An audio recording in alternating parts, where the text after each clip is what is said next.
অবৈধ নির্মাণ নিয়ে সরব হাবড়ার বিধায়ক, তার কড়া হুঁশিয়ারি, অবৈধ নির্মাণ চলবে না, পৌরসভাকেই দায়িত্ব নিয়ে ভাঙতে হবে তা। সূত্রের খবর, হাবড়া পুরসভার 7 নম্বর ওয়ার্ডের কামারথোবা এলাকায় পুকুর ভরাট করে চলছিল অবৈধ নির্মাণ।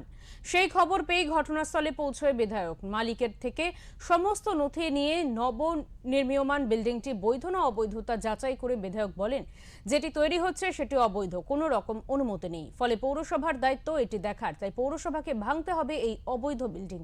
আগামী 48 ঘন্টার মধ্যে ভাঙতে হবে বিল্ডিংটি। ছিল না, আপনি বলছেন না পুকুর ছিল, পুকুর ছিল, হ্যাঁ পুকুর এখনো আছে, এখনো পুকুর আছে। যমুনার জায়গা এটা দখল করে আন্ডারগ্রাউন্ডে প্ল্যান হয়নি না, আন্ডারগ্রাউন্ড এমনিই করেছি। না না না, কাউকে টাকা দিই না, না পুকুর কোনো ভরাট হয়নি।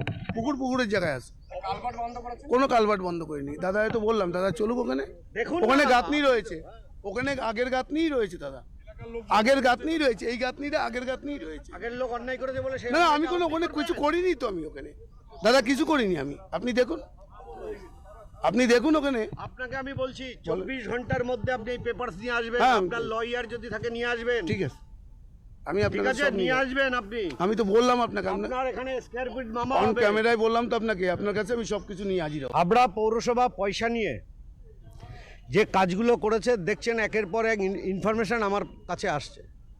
ইনি একজন তৃণমূলের ছত্রছায়ায় এত বড় হয়েছেন, তৃণমূলের ছত্রছায়ায় এত বড় হয়ে উঠেছেন।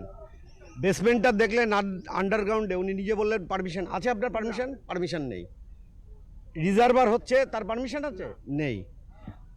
ওনার G+3 আপনারা দেখছেন, G+3 আর কত স্কয়ার ফিট উনি পরে দেখাবেন। উনি বলতে পারছেন না বোর্ড নামে, কিন্তু উনি বলতে পারছেন না নামে বোর্ড, দেখাশোনা দেখভাল উনি করছে। এই বিল্ডিং টোটালটা অবৈধ আছে, আমি এখানে দায়িত্ব নিয়ে বলে যাচ্ছি অন ক্যামেরা। এখানেও হবে, নিশ্চিন্তে থাকুন, এখানেও হবে। 200% আপনি শিওর থাকুন, যা অবৈধ নির্মাণ আছে ভাঙা হবে এবং পৌরসভাকে সেটা ভাঙতে হবে, কারণ দায়ী পৌরসভার, সে টাকা নিয়ে এটা করেছে। দেখতে থাকুন না কি হয় হাবড়াতে, দেখতে থাকুন কি হয়। এইসব লোক তৃণমূলের প্রভাব খাটিয়ে, আর আপনাকে বলছি ওই গেরোয়া ফেরোয়া লাগিয়ে এখন আর লাভ নেই। 4 তারিখের পরে ওতে কোনো ছাড় পাবেন না, ঠিক আছে? ছাড় পাবেন না। আপনার বিল্ডিং অবৈধ, আপনি কাগজ দেখাবেন, অবৈধ আপনার বিল্ডিং।